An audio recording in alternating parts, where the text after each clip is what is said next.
আসসালামু আলাইকুম। আবার সেই পুরনো প্রশ্ন। বিমান নানা কসরত করে দেখানোর চেষ্টা করে যে তারা মোটামুটি বেশ ভালোই লাভে আছে, কিন্তু এটি যে কি পরিমাণ একটি লোকসানি সংস্থা এটি কেউ কল্পনাও করতে পারে না। কিন্তু বারবার এই লুকোচুরিটা চলে। যেমন বিমান নিয়ে সবচেয়ে বড় কথা প্রতিষ্ঠিত যে বিমানের টিকিট পাওয়া যায় না, কিন্তু বিমানে যখন কি কোনো যাত্রী ওঠে দেখে যে পুরো ভিতরটা ফাঁকা। তাহলে টিকিট পাওয়া যায় না কিন্তু ভেতরটা ফাঁকা, কারণটা কি? এরকম কোনো এয়ারলাইন্স হয় কখনো? কিন্তু বিমানের ক্ষেত্রে হয়। আর এই কারণেই বিমানের লোকসান আকাশ ছোঁয়া। বিমান আকাশে ওঠে আর তার লোকসানের পরিমাণটাও সেরকম আকাশে উঠছে বারবার। তো একটি রিপোর্ট রিয়াদুল করিম লিখছে প্রথম আলোতে যে এয়ারলাইন্স বহির্ভূত পোল্ট্রি ক্যাটারিং খাতে লাভ 48 কোটি টাকা। মানে এয়ারলাইন্স বহির্ভূত তার পোল্ট্রি এবং ক্যাটারিং খাতে সে লাভ করছে 48 কোটি টাকা, কিন্তু এয়ারলাইন্সের নিট ক্ষতি 25,91,00,000 টাকা। তাহলে লাভ হলো কি? আমি ক্যাটারিং খাতে, মানে আমার এই ক্যাটারিংটা বিভিন্ন এয়ারলাইন্স নিচ্ছে উচ্চ মূল্যে, সেগুলি থেকে আমি লাভ করছি, কিন্তু ওটা তো আমার ক্যাটারিংটা তো বিমানের জন্য না, বিমানেরও তার যে এয়ারলাইন্স বিমান ইচ্ছে করলে অন্য ক্যাটারিং থেকেও সে খাবার নিতে পারে। কিন্তু উড়োজাহাজটা যে এই যে চলছে, এই যে বারবার প্রশ্ন আসছে যে বিমানের যে ব্যয়বহুল যাত্রা, এই যে মাঝখানে একটা বিতর্ক উঠলো যে 30-32 জন সাংবাদিক নিয়ে চলে গেল রোমে, এর আগে টরেন্টোতে ফ্লাইট উদ্বোধনে। এই যে বিলাসিতা, এই বিলাসিতা কি বিমানের জন্য প্রাসঙ্গিক? একটা লোকসানি প্রতিষ্ঠান কি এরকম করতে পারে? পারে না, কিন্তু করে যাচ্ছে, সমস্যা নেই। এখানে বলা হচ্ছে বিমান বাংলাদেশ এয়ারলাইন্স বলে আসছে যে তারা লাভে চলছে। 2022-23 অর্থ বছরে তাদের 28,65,00,000 টাকা লাভ হয়েছে। তবে রাষ্ট্রীয় পতাকাবাহী উড়োজাহাজ প্রতিষ্ঠানটি আসলেই লাভে আছে কিনা, নাকি কৌশলে লাভ দেখাচ্ছে, তা নিয়ে প্রশ্ন আছে। প্রতিষ্ঠানটির আর্থিক বিবরণীতে বড় বড় দায় দেনা দেখানো হচ্ছে না। মনে করেন বিমান তার জ্বালানি খাতে বিশাল অঙ্কের টাকা পেট্রোবাংলা পাবে, সেটা বাদ দিয়ে দিল, তাহলে তো তার যে বকেয়া, সেই বকেয়াটা তো সে ধরে হিসাব করলো না।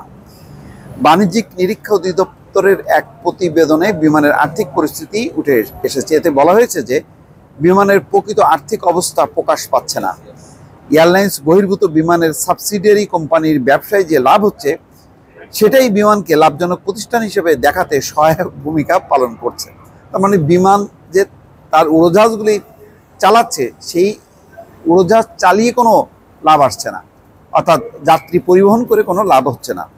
2022-23 অর্থ বছরে বিমানের মূল ব্যবসা এয়ারলাইন্সের প্রকৃত নিট ক্ষতি হয়েছে 25,91,00,000 টাকা।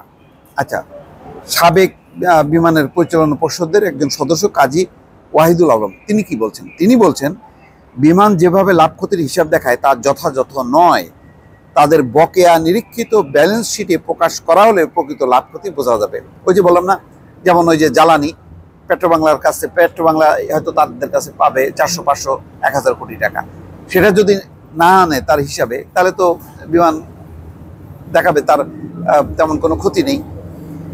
বিমানের 5 বছরের স্থিতিপত্র, আয় ব্যয়ের হিসাব ও লাভ ক্ষতির হিসাব নিয়ে বাণিজ্যিক নিরীক্ষা অধিদপ্তরের প্রতিবেদনটি গত রোববারের সরকারি প্রতিষ্ঠান কমিটিতে জমা হয়েছে। এতে বলা হয়েছে ল্যান্ডিং চার্জ, বোর্ডিং চার্জ, ইজারা, সারচার্জ ও বিভিন্ন চার্জের উপর ভ্যাট ট্যাক্স বাবদ বিমানের কাছ থেকে বিপুল পরিমাণ অর্থ পাবে বেসামরিক বিমান চলাচল কর্তৃপক্ষ, সিভিল এভিয়েশন।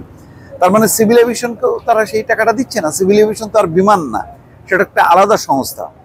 গত 5 বছরের আর্থিক বিবরণীতে এই দায় দেখানো হয়নি।